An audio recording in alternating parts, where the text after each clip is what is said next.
Hello, this is the Daily Dad, and we are back with part 2 of the Rockville Ramen Rumble.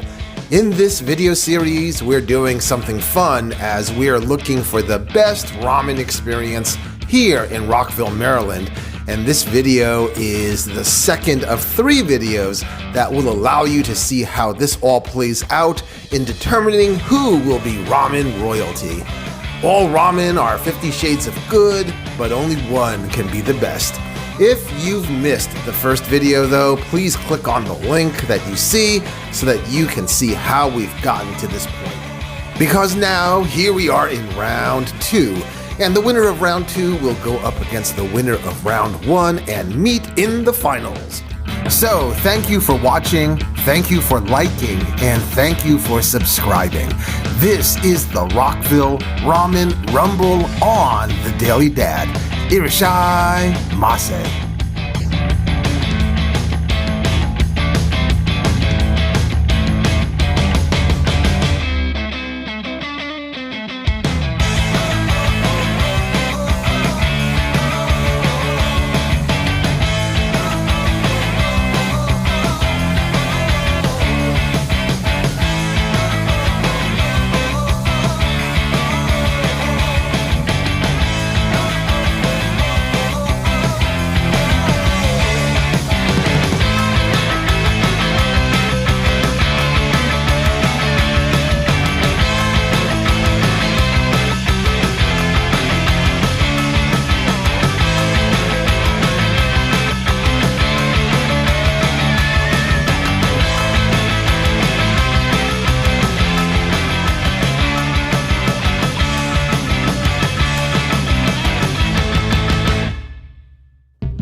It's Monday, and that means it's time to hit up our first restaurant for lunch, Kajiken. You know, there is fierce competition in this Asian food space here in Rockville. In fact, Kajiken is just a 4-minute walk from one of the restaurants that we just visited in round 1 in our last video, which was Akira. Kajiken is a chain of maze soba restaurants. Maze soba is a Japanese ramen dish that's brothless and features thicker noodles, a seasoned meat mixture, and various toppings. So imagine your typical ramen bowl of soup, but without the soup, which I actually cannot do. I mean, can you eat pho without the broth, or have pizza without the tomato sauce? Kajiken, which opened up its first store in Japan back in 2010, is actually an emerging international franchise with currently over 100 worldwide outlets. There are only 5, though, in the United States, with Rockville being the latest one to open earlier this year in 2024. Now, they also do serve soup-based ramen, which is what we're going to order to keep the comparisons on par with the other restaurants in this round of the competition. And thus, let's go ahead and place our order for the Tonkatsu Chasu Ramen. Yum yum. You know, I am happy eating a good bowl of ramen every 2 or 3 days, and I am for these videos. I love my work. Anyway, let's look around the interior while they prepare my order. I like the Japanese-themed minimalism and the balsa wood motif. Very calming, not very loud, and you can certainly have a quiet conversation here, at least during the lunch hour. The ceiling is a very long pergola, and I suppose that they could have hung something up there like red lanterns or Japanese kites or perhaps some plants. There is certainly potential to ramp up their interior design elements to bring a bit more energy into the store. But we are really here for the ramen, and here it is. Oh, and it looks good. The broth's hue is more natural looking, to me at least. That is, if I were to envision pork bone broth, this is the color that I would see in my mind's eye. As a reminder though, the hue of the broth is determined by how you prepare the pork bones. What you ultimately taste and enjoy really depends on things like how the bones are boiled to release the fat, spices or aromatics that might be added, etc. Now, I can say that I do like this broth. It's somewhat creamy and doesn't feel thin. It doesn't come across as particularly rich, but there is some substance to the broth. It's a nice delicate balance of umami and pork essence without feeling oily as the broth covered my tongue. The soft boiled egg is well marinated and has a nice texture. I'm okay here with the straight thin noodles, which are made in-house. It's appropriately chewy, and the add-ons like the menma or bamboo shoots, as well as the nori seaweed, give this bowl enough character. I am going to nitpick a little as I thought the bamboo shoots were too firm.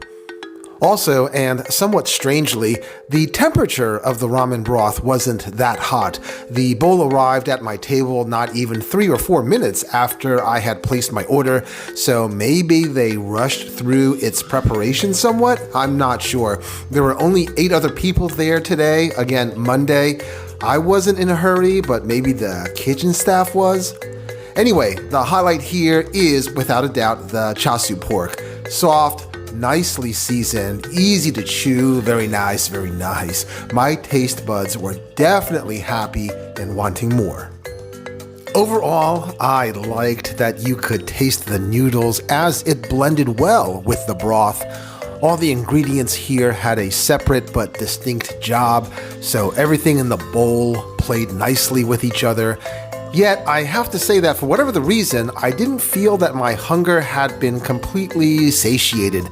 Maybe it was because of the thinner noodles, but I would come back again as the chasu itself was excellent and the soupless ramen dishes for which they are known are tickling my curiosity.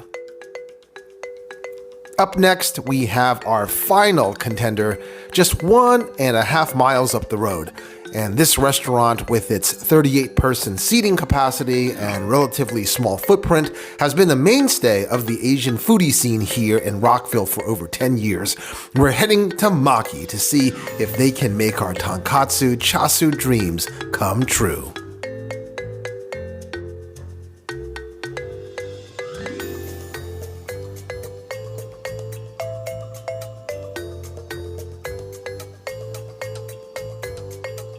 And here we are, Maki. Speaking of minimalist designs, this box-like layout for the dining room is about as simple as it gets versus all of the other places we've entered.